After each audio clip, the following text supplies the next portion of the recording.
Hijriah. Alhamdulillah ya rabbil alamin. Wa bihi nasta'inu ala umuri dunya waddin.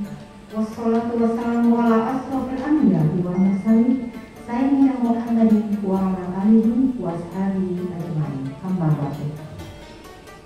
Baik Bapak Ibu, salam tamu Allah yang berbahagia, izinkan saya membacakan susunan acara pada sore hari ini. Pertama pembukaan, kemudian pembacaan ayat suci Al-Quran, kemudian dilanjutkan dengan pemberian materi manasik umroh tahun 2022 Masih dan 1443 Hijriah, kemudian sambutan dan sekaligus penjelasan mengenai program perjalanan ibadah umroh, dan terakhir ditutup dengan pembacaan doa. Baik, kita mulai dengan acara pertama, yaitu marilah kita buka acara pada sore hari ini dengan membacakan basmalah bersama-sama. Acara selanjutnya yaitu pembacaan ayat suci Al-Quran yang akan dibacakan oleh Bapak Ustaz Khalid. Kepada kami persilakan. A'udzu billahi minasyaitonir rajim.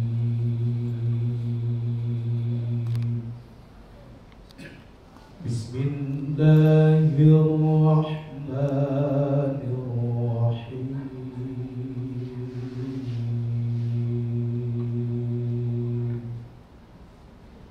Wa atimmul hajja wal umrata lillah.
Bismillahirrahmanirrahim. Assalamualaikum warahmatullahi wabarakatuh.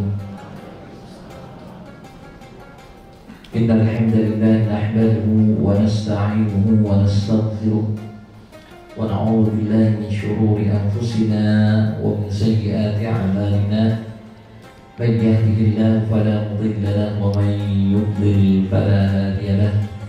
أشهد أن لا إله إلا الله وحده لا شريك له وأشهد أن سيدنا محمدا عبده ورسوله لا نبي بعده. اللهم صل وسلم وبارك على هذا النبي الكريم وعلى آله وصحبه ومن تبعهم بإحسان إلى يوم الدين. سبحانك لا علم لنا إلا ما علمتنا إنك أنت العليم الحكيم. حسبنا الله ونعم الوكيل ولا حول ولا قوة إلا بالله العلي العظيم. Hari ini kita berbahagia, kita bisa berkumpul di tempat ini dalam rangka untuk mempersiapkan diri kita menjadi tamu Allah dan menunaikan panggilan Allah Subhanahu wa Ta'ala.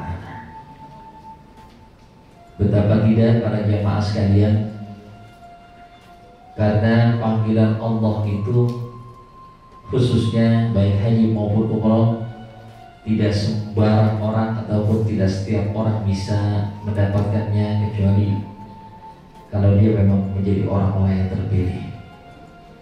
Mudah-mudahan Bapak Ibu sekalian yang ada di hadapan saya pada hari ini termasuk yang Allah pilih sebagai orang-orang yang nanti sepulang dari umroh membawa misi-misi Allah dan Rasulnya. Amin ya rabbal alamin. Untuk itu para jemaah sekalian, mari kita terlebih dahulu baca talbiyah sebagai ungkapan rasa syukur kita kepada Allah Subhanahu wa Ta'ala.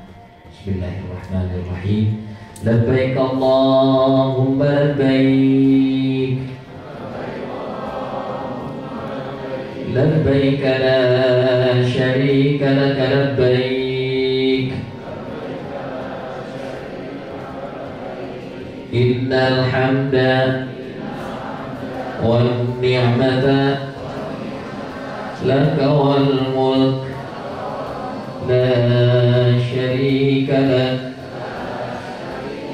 لبيك اللهم لبيك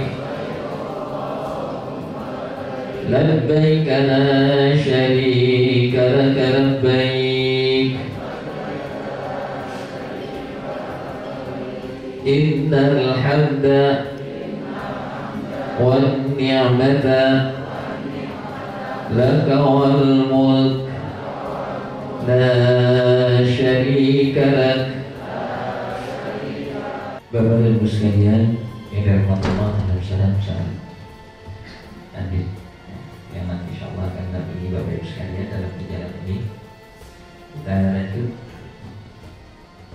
bahwasanya perjalanan umroh ini adalah perjalanan rohani, perjalanan yang menitik beratkan pada dimensi ruh kita.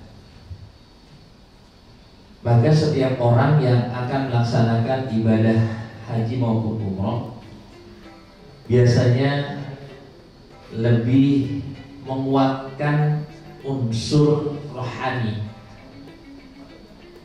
Kenapa? Karena kalau ibadah-ibadah yang lain biasanya tidak terlalu kita ketakutan ya.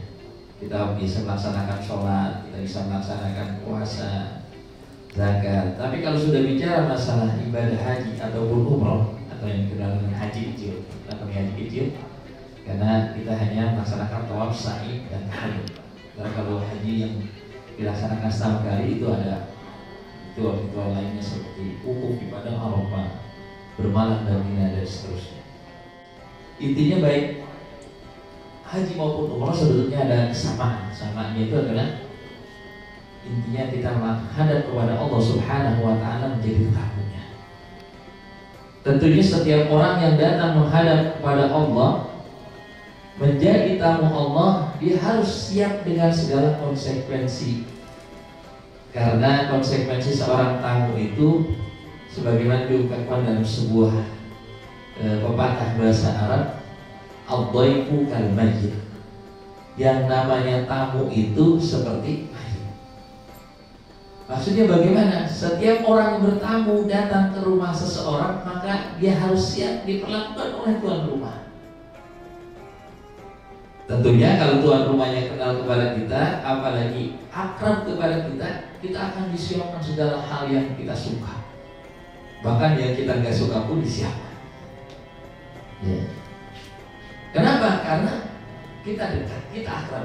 Beda halnya kalau seandainya ada orang bertamu ke rumah kita atau kita bertamu ke rumah seseorang, kita tidak kenal, tidak akrab. Maka jangankan kita disuruh masuk ya. Kadang-kadang diinterogasi dulu. Dari siapa ini siapa? Anda siapa? Kebutuhannya apa?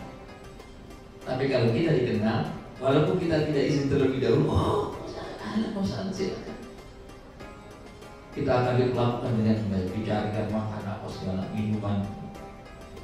Semakin kita akrab dengan tuan rumah, maka semakin banyak persediaan makanan dan minum yang disiapkan.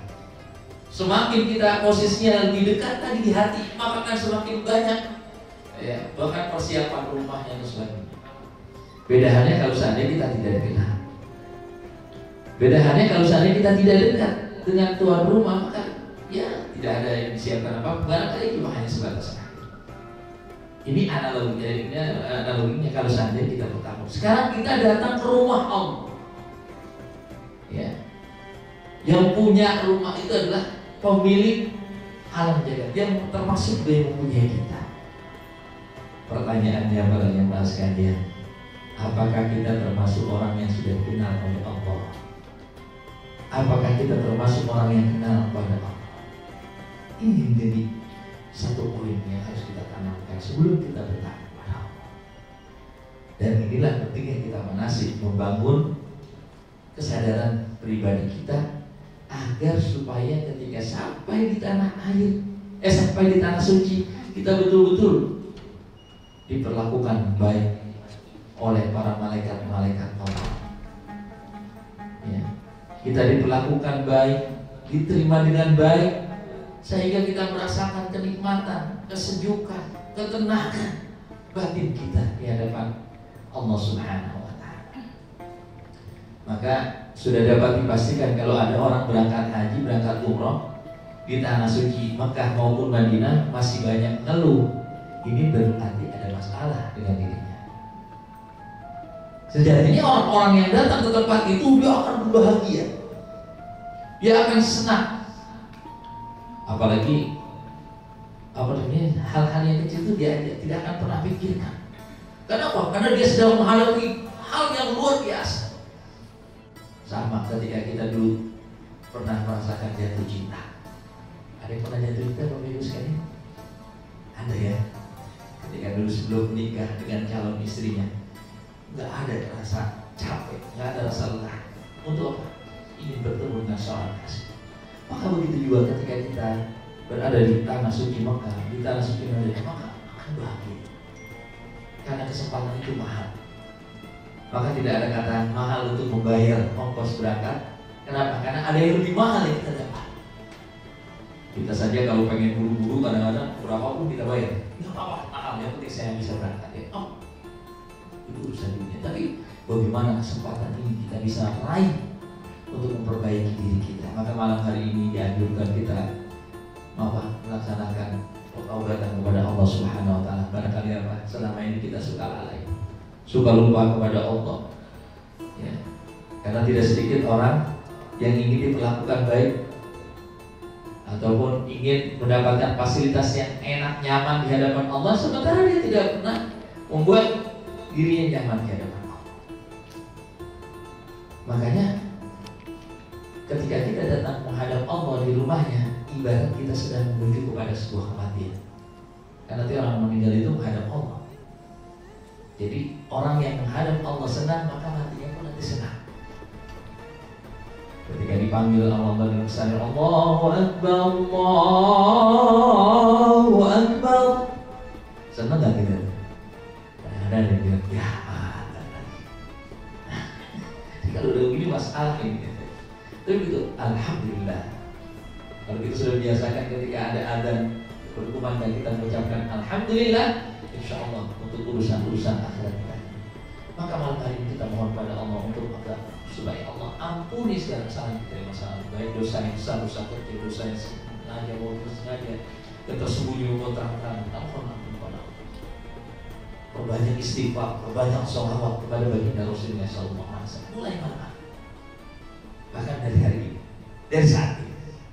Karena tidak pernah tahu bagaimana nanti akan Allah melakukan kita. Makanya Bapak Ibu sekalian, apapun yang nanti terjadi ini, kita ngomong pahit misalnya. Kalau ada hal-hal yang tidak nyaman sama Allah, maka sudah berbanyak istighfar. Mohon ampun kepada Allah, sholat taubat kepada Allah Subhanahu wa Ta'ala. Kenapa? Kalaupun ada hal-hal yang tidak nyaman, disitulah cara Allah mengingatkan kita. Kita masih disayang oleh Allah, dipanggil, diingatkan. Sama kalau kita punya anak nakal, kan kita dipanggil sama pihak sekolah bahwasanya anak bapak begini-begini. Kita bersyukur. Kita akan diaudit nanti di hadapan Allah. Sebelum kita diaudit dalam pengertian hasibu, kata Nabi, qul anfusakum qabla an tuhasabu. Hisablah diri kalian sebelum kita nanti dihisab di hadapan Allah. Mumpung masih hidup, mumpung masih kita diberikan kesempatan, manfaatkan. Mari masuk. Kita periksa ini dimensi. Tiga dimensi akidah kita, keyakinan kita, apakah sudah lurus kepada Allah Subhanahu wa Ta'ala, ataukah kita masih bersandar kepada selain Allah Subhanahu wa Ta'ala dalam kehidupan kita. Ada sebuah ungkapan ulama yang indah, man i'tamada 'alan nasi man, siapa yang bersandar kepada manusia maka dia akan lelah. Wa man i'tamada 'ala malihi qalla, siapa yang bersandar kepada harta dalam hidupnya maka dia akan selalu merasa kurang. Wa man i'tamada 'ala ilmihi dhalla, siapa yang bersandar kepada keilmuannya maka dia akan menjadi orang sesat. Wa man i'tamada 'ala sultanihi dhalla, siapa orang yang bersandar dalam hidupnya dengan jabatan yang dia miliki, maka dia akan menjadi hina di hadapan Allah, hina di hadapan manusia. Wa man tabada ala aqlihi ikhtada. Siapa yang bersandar kepada otaknya, akalnya, dia akan menjadi orang gila. Wa man tabada Allah la malla wala qalla wala dhalla wala dhalla wala khtada. Tapi siapa yang bersandar kepada Allah, dia tidak akan mengalami apa? Tidak akan mengalami kekurangan, tidak akan kecewa, tidak akan capek, tidak akan hina, tidak akan gila. Karena apa? Karena dia berharap kepada yang maha segalanya. Maka dalam perjalanan ini Bapak Ibu sekalian, dan sekarang kita beriman kepada Allah. Ya, maka dari dahiyati, maka dari dahiyati hari, apa-apa yang kita niatkan untuk Allah, maka akan sempurna, pahalanya sempurna di akhirat nanti. Ya, kita dikumpulkan bersama orang-orang yang bertarbiyah, dibangkitkan dari kubur kita, ya, dalam keadaan kita bertakbir dan membaca tahatan, tarbiyah. Kemudian dalam keadaan kita berihram, subhanallah, hati kita sudah jamin masuk surganya Allah Subhanahu wa taala. Begitu juga orang-orang yang dalam setiap gerakannya hanya bersandar kepada Allah, maka dia akan mendapatkan yang terbaik di dunia maupun akhirat. Itulah pentingnya kita membangun akidah kita. Jangan pernah kita bersandar kepada siapapun kecuali Allah. Bahkan mulai dari saat ini, ya, usikum wa nafsi bitaqwallah. Mari kita mulai setiap gerakan kita, apapun yang kita akan lakukan, minta izin kepada Allah. Ya Allah, saya mau minum, bismillah. Ya Allah, saya mau berpakaian, bismillah. Ya Allah, saya mau jalan, bismillah. Ya Allah, saya mau datang ke rumah teman saya, mau melaksanakan apa saja semua kegiatan, lillah. Insya Allah itu akan terbaik kita dapatkan.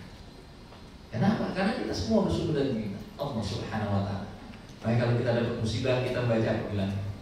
Inna lillahi wa inna ilaihi raji'un. Bukan ketika ada orang mati doang inna lillahi.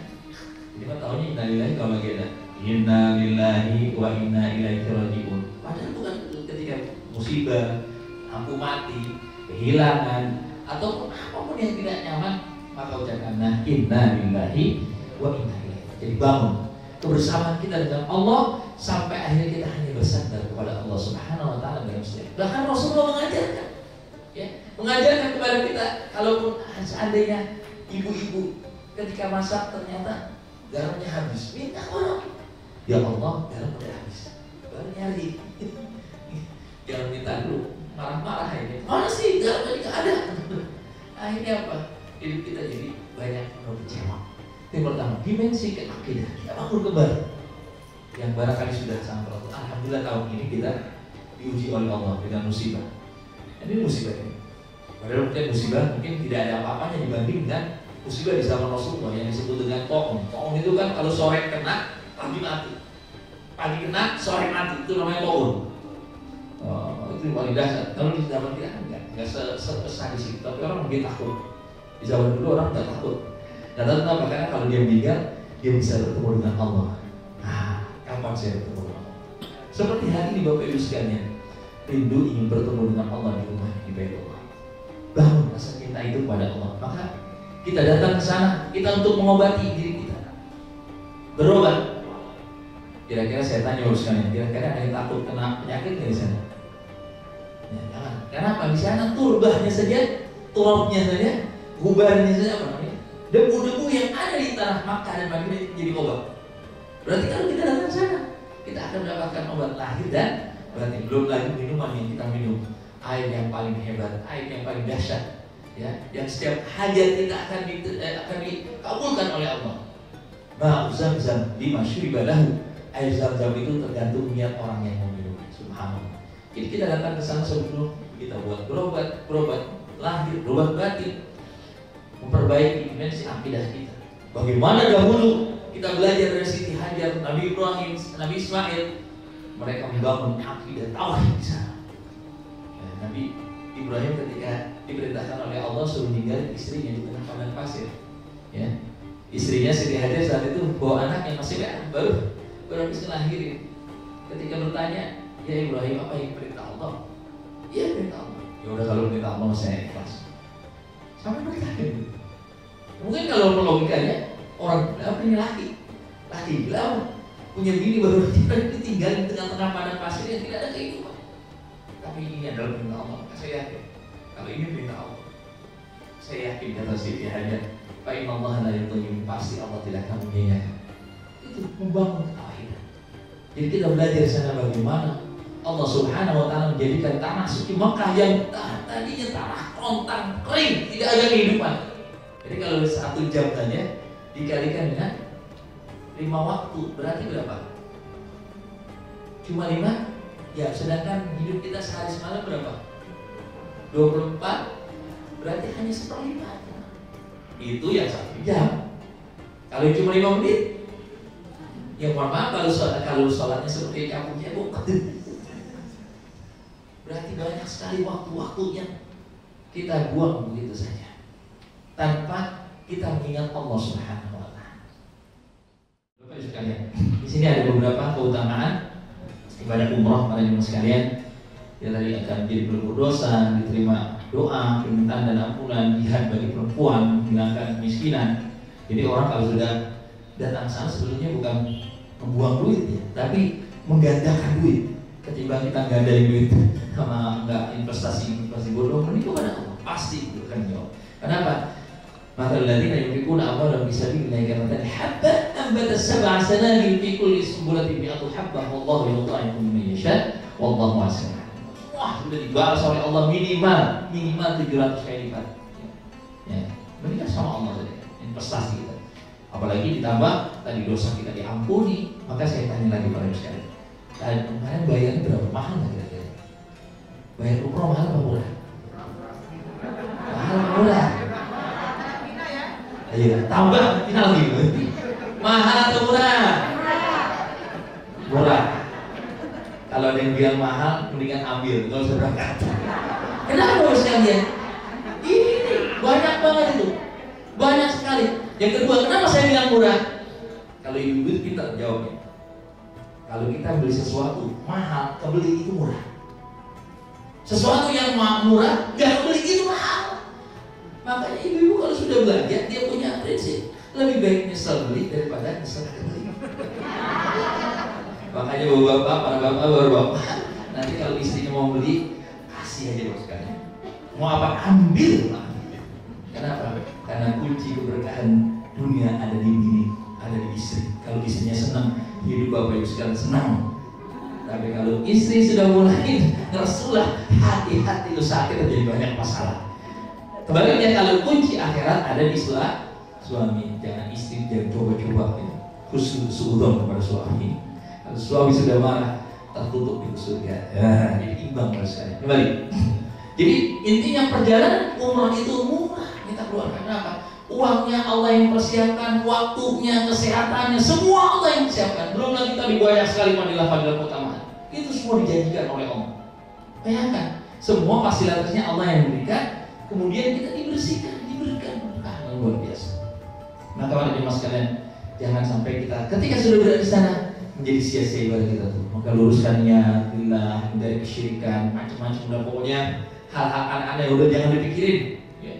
Jangan sampai gara-gara ada yang wah jangan, udah. Pokoknya semua mudah-mudahan, jangan pikiran jangan-jangan. Kalau udah jangan-jangan itu nanti jelek, tidak dahsyat. Wa kana 'arshuhu 'alal ma', arsy Allah diliputi air. Sebagaimana di Baitullah juga ada diliputi air, itu baik air zam-zam. Ini air yang berkah. Makanya para jemaah sekalian, sepanjang kita menonton tawaf, perbanyaklah doa. Perbanyaklah doa. Kalau tidak bisa berdoa panjang-panjangnya sudah perbanyak kalimat-kalimat thayyibah. Subhanallah, alhamdulillah, la ilaha illallah, wallahu akbar, la haula wala quwwata illa billahil aliyyil azim. Baca doa. Apalagi nanti kan dibimbing, dikasih, atau masih dikasih headset atau enggak? Jadi mengikuti. Kalau memang bisa, sendiri baca doa sebanyak-banyaknya. Baca sholawat sebanyak-banyaknya. Baca Quran, silahkan. Sambil tawaf baca Quran. Jadi bisa. Kita harus punya target. Selama saya berumrah besok, saya harus bisa menyelesaikan, menghatamkan berapa kali? Kan berapa lama besok sana? 2 minggu lebih. Iya, 1 minggu minimal kita khatam sekali Al-Quran. Begitu harus punya target apa? Karena kita memang sekarang sedang berasyik ingin bersama Allah dalam kebersamaan kita. Ya. tawaf para jemaah sekalian. Jadi ini membangun kita, dan tawaf itu kan putarannya berlawanan dengan arah jarum jam. Ini artinya apa? Kita memutar kembali kehidupan kita ke masa lalu. Dari sejak balik sampai saat ini, kira-kira termasuk orang yang beruntung atau yang merugi kita? Coba kita ingat kembali.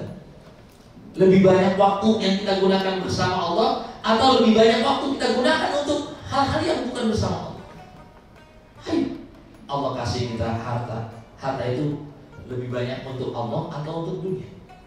Dikasih kita kesehatan kita gunakan untuk ibadah atau untuk aktivitas dunia kita?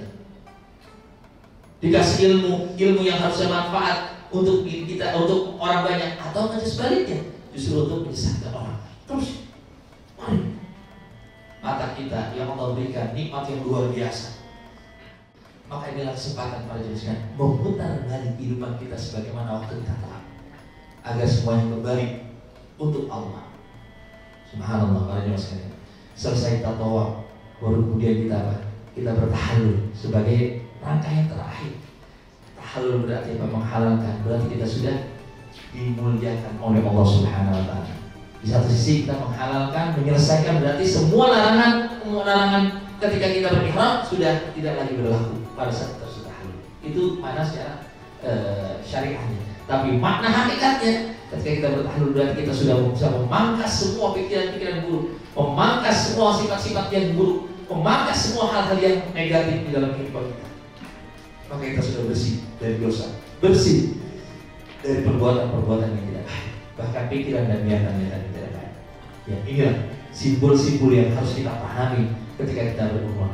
Bapak Ibu sekalian, perjalanan Bapak Ibu sekalian esok akan dimulai dari mana? Dari kota Madinah.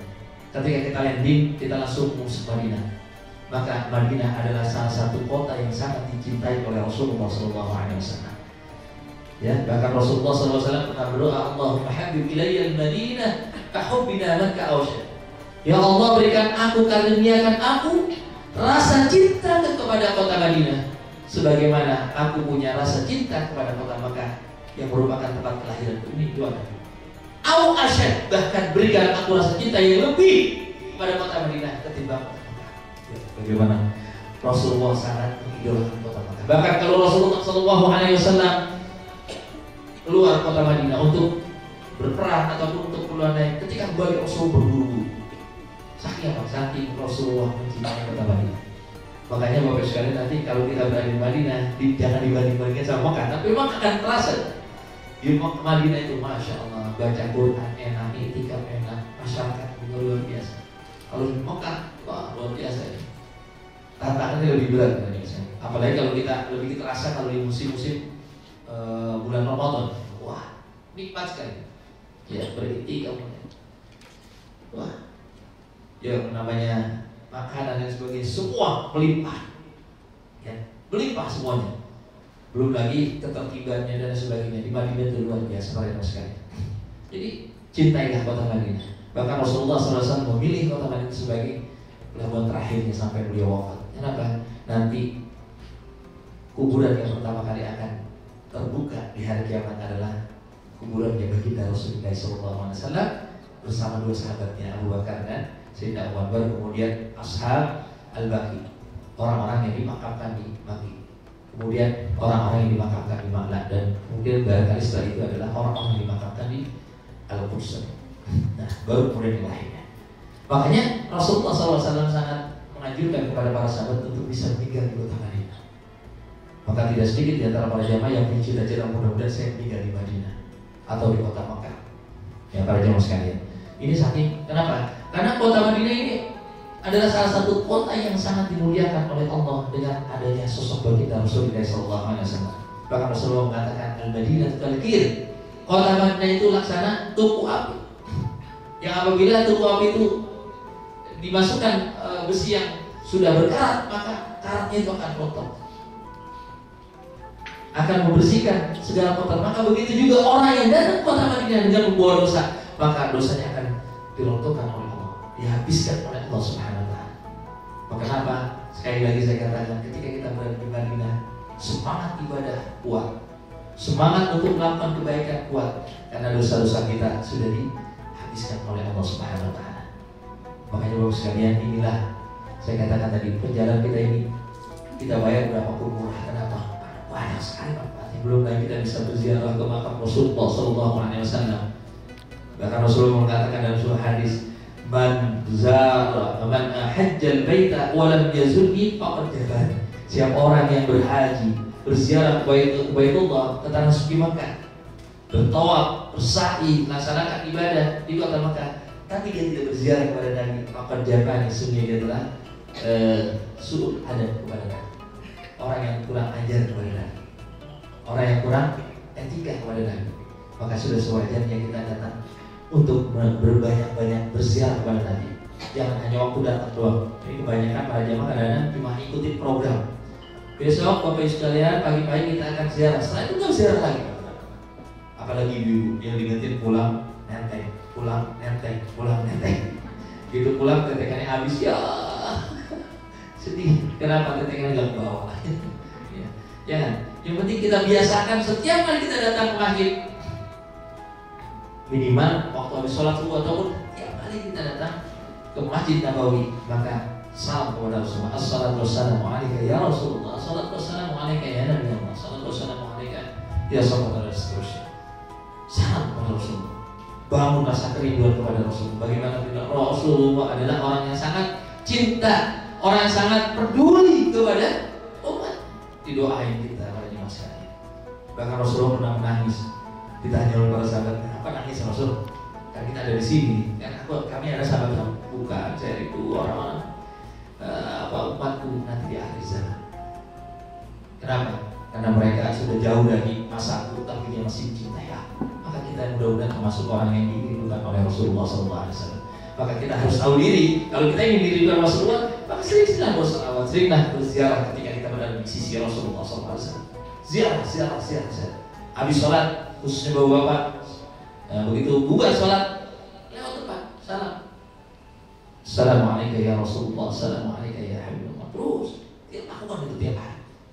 Kalau ibu-ibu mungkin tidak sempat atau sulit, ya udah duluan assalamualaikum ya Rasulullah, atau dari kejauhan, bukan baru ke kamar. Ini enggak, kebanyakan kan begitu sholat kita kehabisan makan atau pulang buru-buru biar makannya bisa pertama. Hati-hati berarti sekalian. Apalagi kalau tujuannya biar saya pulang bisa nenteng lebih dapat banyakan. Oh dia bilang mudah-mudahan kita termasuk orang-orang yang terus. Apalagi kota Madinah sini juga ada Raudhah Syarif itu yang ada di antara makam Rasulullah dengan mimbarnya Rasulullah. Ma baina baiti wa mimbari Raudhah min riyadil jannah. Antara rumahku dan mimbarku adalah Raudhah, taman di antara taman surga. Sebagian orang mengatakan yang dimaksud taman surga adalah tempat yang sangat mustajab. Karena di surga itu kan semua permohonan langsung diberikan. Maka semua permintaan kita di tempat itu, walaupun memang semua lingkungan Masjid Nabawi itu tempat yang mustajab untuk berdoa, tapi lebih mustajab lagi dari situ. Yang kedua, ulama mendapat Raudhah min riyadil jannah, tempat itu nanti akan ada di surga. Siapa yang pernah duduk di situ akan merasakan nanti dia akan dikenali oleh Raudhah ketika nanti di yaumul kiamat. Berarti berjaminan masuk surga. Amin ya rabbal alamin. Kemudian juga ada Masjid Kuba yang memang Rasulullah SAW anjurkan kita untuk berziarah ke sana. Kenapa? Itulah awal perjalanan Rasulullah SAW. Man tatahhara fi baitihi wa ata masjid, tsumma ata masjid Kuba, fa shalla fihi salatan kana lahu ka'ajri umrah. Siapa yang datang menuju Masjid Kuba salat 2 rakaat dari rumahnya, dia sudah lakukan wudu, maka dia punya seperti orang yang berpahala umrah. Berjamaah sekalian rahmat Allah. Jadi banyak sekali keutamaan. Bangun rasa cinta kita kepada kota Madinah dengan apa? Dengan memperbanyak ziarah ke tempat-tempat yang biasa didatangi Rasul, termasuk adalah tempat Masyhad Uhud. Rasulullah punya kebiasaan berziarah kepada para sahabat yang ada di Uhud, doakan mereka. Begitu juga berziarah ke Raudhah Al-Baqi. Ya, Rasulullah juga sering. Maka semua tempat-tempat yang pernah datangi Rasulullah maka datang kalau ada kesempatan. Tujuannya apa? Ikutin Rasul. Tujuannya apa? Biar supaya kita dapat syafaat Rasul. Jadi kita bertabarruk bi athari Rasul sallallahu alaihi wasallam. Kita bertabarruk minta keberkahan dari tempat-tempat, dari peninggalan-peninggalan, dari apa yang pernah ditinggalkan Rasulullah. Kenapa? Kalau kita bertabarruk itu jaminannya surga. Jadi setelah dari Madinah nanti beliau sekalian selesai kita berziarah di tempat-tempat yang dan perbanyak ibadah di sana, baru di hari terakhir kita akan menuju kota Mekah melalui apa? Melalui Bir Ali. Di sana kita akan memulai apa? Melalui ihram kita. Jadi mengganti pakaian kita dengan ihram mungkin bisa di hotel. Sebelum kita sholat zuhur kita sudah mengganti pakaian kita dengan ihram, melaksanakan sholat zuhur dan asar dengan jamak takbir. Ya, sholat zuhurnya ikut bersama imam, sholat asarnya kita mungkin sendiri atau dengan rombongan yang berdekatan. Kemudian kita menuju ke Bir Ali untuk niat di sana, untuk mengambil mikot. Jadi kita hanya sebentar di sana akan dipandu nanti oleh para asatid untuk baca niat tadi ya. Labbaika Allahumma umratan atau nawaitul umrata wa ahramtu biha lillahi ta'ala. Dari sejak itulah maka larangan-larangan ihram sudah mulai berlaku Bapak Ibu sekalian. Tidak boleh apa namanya? Tuh ada larangan-larangan ya. Mencabut memotong kuku, mencabut bulu atau rambut, memakai wangian, menutup kepala bagi laki-laki, menutup muka bagi dan telapak tangan bagi wanita, make up ya. Kemudian juga pakai pakaian berjahit bagi laki-laki, bertengkar, berdebat, berkata-kata yang tidak senonoh, melakukan hubungan suami istri, mencabut tanaman atau bunuh binatang. Ini larangan-larangan yang harus kita jaga selama kita dalam kondisi kita berihram. Sampai kapan? Sampai kita nanti selesai tahlil. Ya. Nah ini. Kemudian selepas itu kita akan langsung menuju ke Tanah Suci Mekah untuk pelaksanaan umrah kita. Barangkali itu saja para jemaah sekalian. Sebelumnya saya juga akan praktek bagaimana khusus bagi bapak-bapak untuk menggunakan ihram. Ya. Cara menggunakan ihram. Ihram ini terdiri dari dua. Bagian atas namanya ridha, bagian bawah namanya izar. Yang penting dari ihram ini bagi bapak-bapak ini bagian bawah, walaupun bagian atasnya rapi, bagian bawah nolok jadi masalah. Tapi sebaliknya, walaupun terjatuh selama bagian bawahnya masih ada, itu tidak ada masalah. Kenapa? Karena aurat laki-laki ma baina surah wa rukbatayn. Jadi cara menggunakannya sederhana. Ini baru sekalian. Ya, kelihatan ya di sana?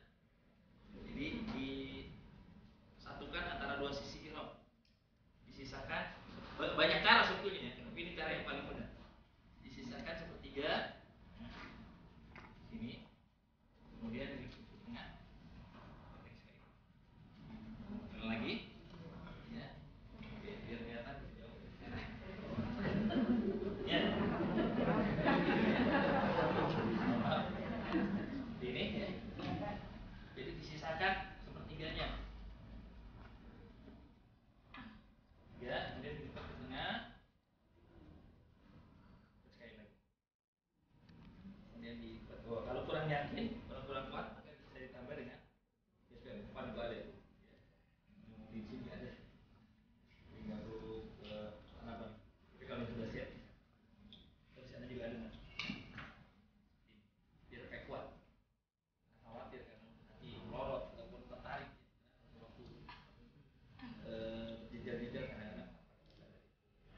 Kemudian untuk bagian atasnya nyempangkan saja ya.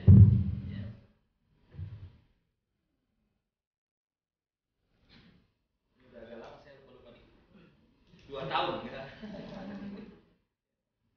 Ya seperti ini kira-kira. Jadi sebelah kiri lebih pendek ya, sepanjang tangan kanannya sisanya. Ini bisa di belakang ini.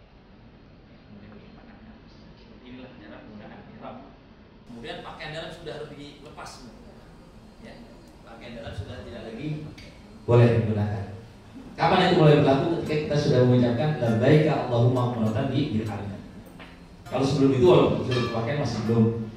Mulai larangan itu berlaku pada saat kita sudah niat labbaika Allahumma umratan. Ya. Kira-kira begitu sekalian. Hal-hal yang mungkin banyak kami sampaikan. Barangkali juga ada ditambahkan oleh Sodari dan ada hal-hal penting terkait dengan regulasi perjalanan kita akan juga disampaikan nanti oleh Mbak Ati. Dari saya cukup sekian. Wabillahi taufiq wal hidayah. Wassalamualaikum warahmatullahi wabarakatuh.